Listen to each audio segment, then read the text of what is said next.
Early in-person voting for the New Jersey governor race beginning today, a week out from the primary election, and Republican candidate Jack Ciattarelli just got a big bump from President Trump. Joining his tele-rally last night, the president said, quote, New Jersey is ready to pop out of that blue horror show and really get in there and vote for somebody that's going to make things happen. Jack has what it takes to win.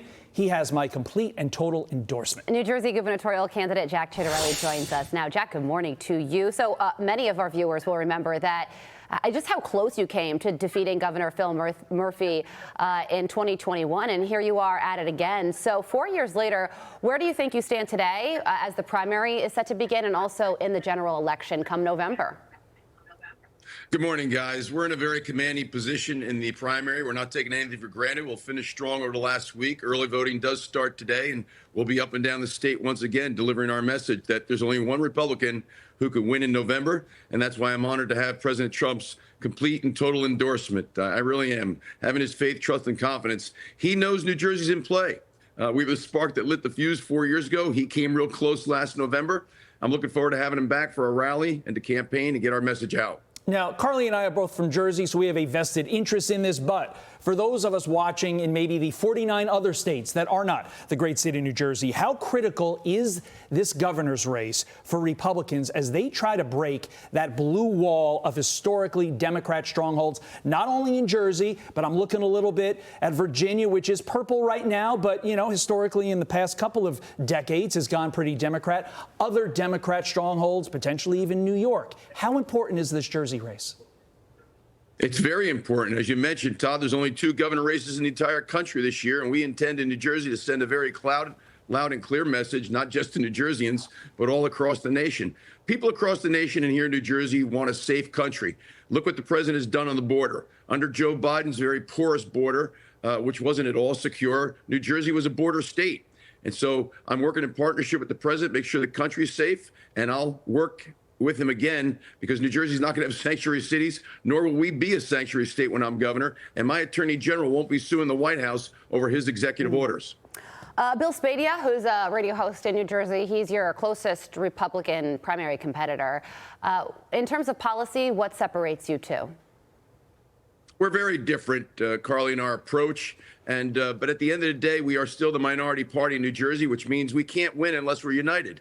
President Trump united the party last election day. That's why he won all 7 swing states. We're the minority party in New Jersey, but that doesn't mean we can't win. But we can only win if we're united. I'm the best candidate to unite our party for the November race. One of your potential opponents in the general election is current Congresswoman Mikey Sherrill. She put out this statement against you. Quote, Jack Ciattarelli once again pledging never to take Trump to court over any of his illegal executive orders. That is a breathtaking statement considering the lawlessness coming from Trump's Washington. No governor should ever make that pledge regardless of party. Your response to that, Jack?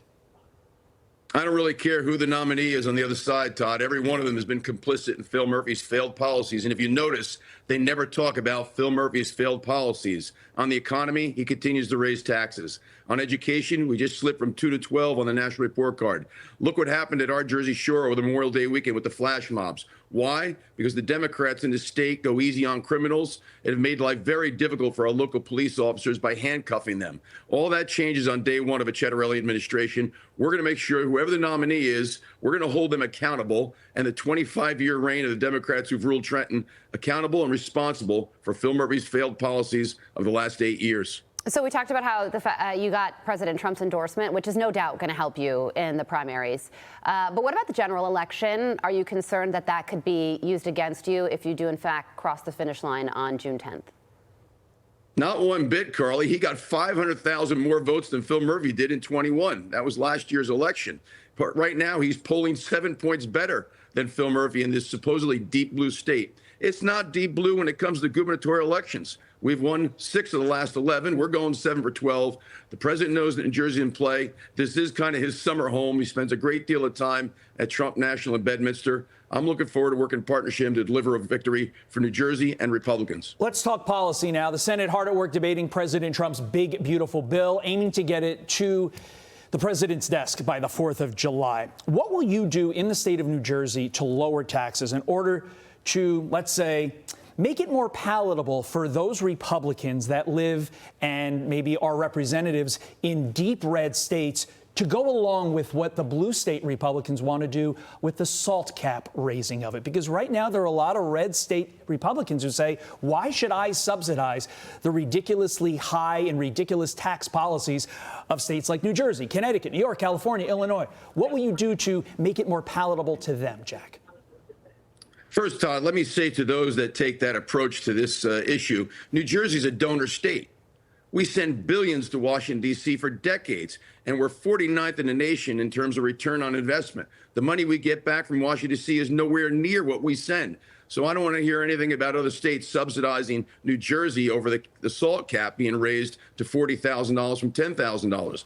But one of the reasons why the president is polling so well in New Jersey is he supports increasing the SALT deduction. Right now it's $10,000. That bill goes through the Senate. It'll be $40,000, and that is welcome relief for New Jerseyans. But I got to do my part here in New Jersey. We do that by downsizing our state government, which is bloated and inefficient under Phil Murphy, up $22 billion since he took office. And we also need a new school funding formula. A more equitable distribution of state aid to schools will help lower our property taxes. And we've got to stop with all the overdevelopment in our suburbs. That, too, is driving up property taxes. Those are two big issues on day one of the next administration. Well, early voting begins today. Primary day is June 10th. New Jersey is only one of two states with gubernatorial races this year, so we will certainly be watching. Jack Ciattarelli, thank you so much for joining us.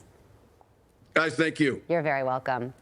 I'm Steve Doocy. I'm Brian Kilmeade. And I'm Ainsley Earhart. And click here to subscribe to the Fox News YouTube page to catch our hottest interviews and most compelling analysis.